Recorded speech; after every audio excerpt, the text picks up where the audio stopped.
खांसी से बचने के लिए 150 ग्राम अदरक को गैस पर कुछ इस तरीके से भून लें। बाद में उसको चम्मच की हेल्प से इस तरीके से छीलने के बाद में छोटे छोटे पीसेस में कट कर लीजिएगा।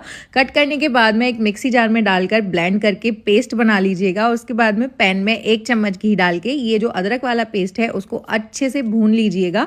जब आपका अदरक का पेस्ट भून जाए उसमें 300 ग्राम गुड़ ऐड कीजिएगा और गुड़ को पूरी तरह से मेल्ट हो जाने दीजिएगा।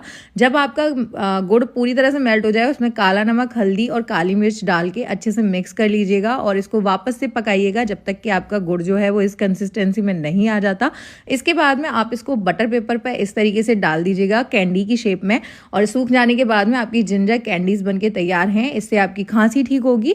आप इनको स्टोर करके रख सकते हो, बड़े बूढ़ों को दे सकते हो। ये काफ़ी काम की चीज़ है, इसीलिए इस वीडियो को ज़रूर सेव कर लीजिएगा।